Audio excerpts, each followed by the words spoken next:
What's up everyone? Today I'll be servicing and upgrading a Specna arms. It has been used for 2 years without any servicing. The parts that I'll be using from this build is gonna be from SHS and Element. It will include the SHS 12:1 gears, and in the end I'll be trying a variety of different springs. But first we need to take the replica apart. All the parts that you see in this video are available at the Great Oak Dump Store. And there will be a special discount code in the description. You can get 5% discount on your parts.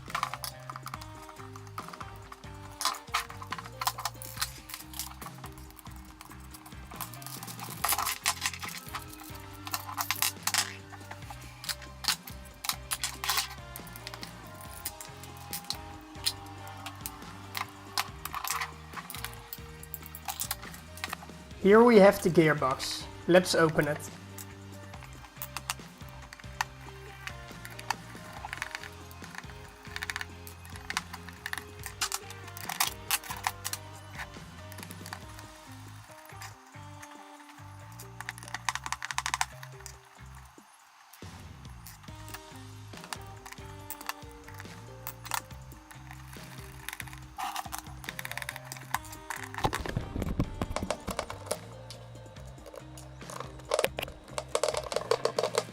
There it is.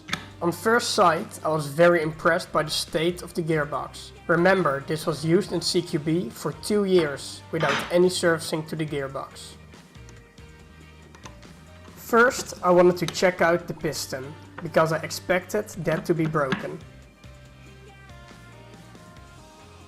As you can see, the first few teeth were sliced off. This is very normal for a replica with this piston. Now I wanted to check out the gears. Immediately I felt that they were very dry, and that caused the gearbox to sound metally. But there was very minor damage on all of the gears. No broken teeth or heavy marks. Again, very impressed with this.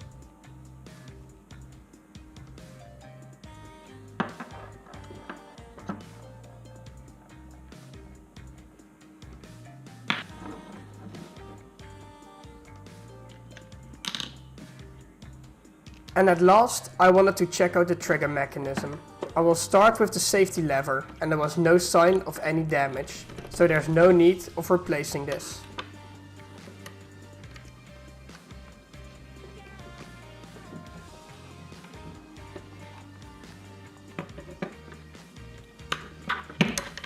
Then it's time for the cutoff lever. There were issues with firing full auto when in single fire, so I expected this to be worn out.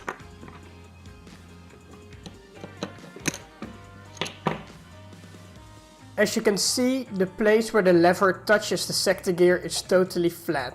This needs to be cup shaped. I will show that later in this video with a comparison. And finally, the trigger contacts. The replica actually didn't shoot at all and made very poor contact. I expected these to be burned up. It's hard to see in video, but the contacts had a lot of debris on the contact. These needed replacement. That is all the parts removed from the gearbox. Now it's time to degrease the gearbox, and I use neutral oil remover for that, to make sure that the gearbox is totally degreased.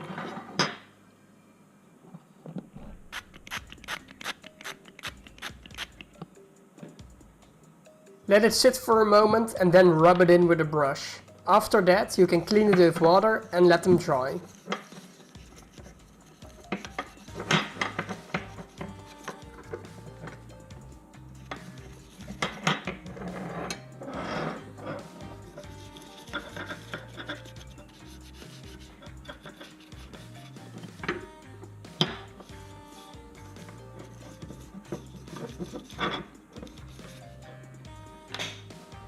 Let's assemble the piston and cylinder, and we'll start with the piston.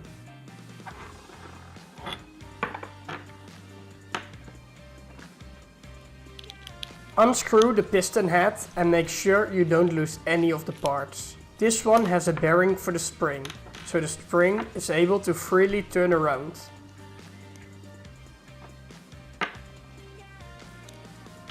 Put the piston head into the piston, and from the other side you put first the bearing and lastly the bushing with screw. Screw them in tight and make sure the piston head can't move at all.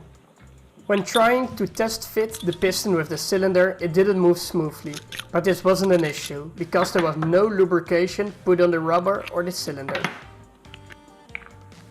To fit the piston head on the piston you need some lubrication. It's a tight squeeze, but that's good, because then you have a perfect air seal.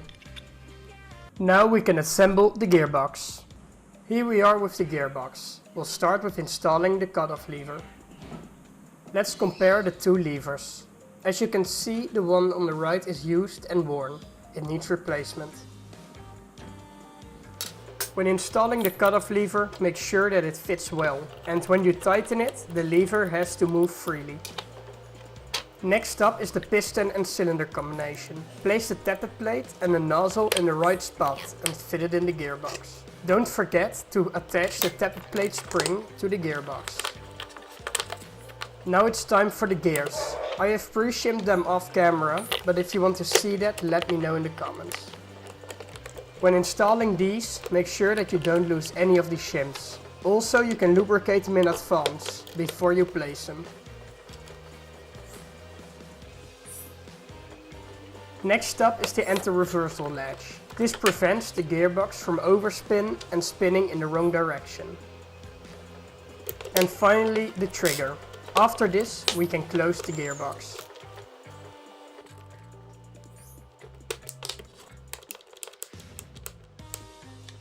This gearbox has a quick spring change system, so I can close the gearbox without the main spring and spring guide, and I can put them in later. I always tighten the screws in a special pattern. This makes sure the gearbox has equal stress everywhere.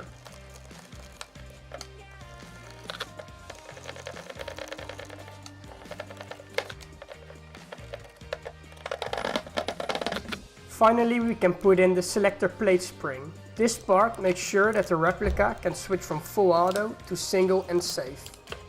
And now it's time for the main spring and spring guide. It's really easy to get this in with this gearbox. Now the gearbox is ready. Let's test it. Here I am using a 7.4 LiPo and a burst wizard MOSFET that's programmed to a 5-round burst.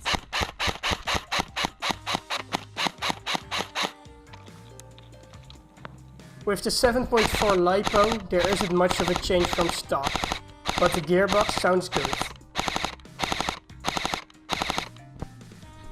Let's switch to a 11.1 volt LiPo. This will sound much better.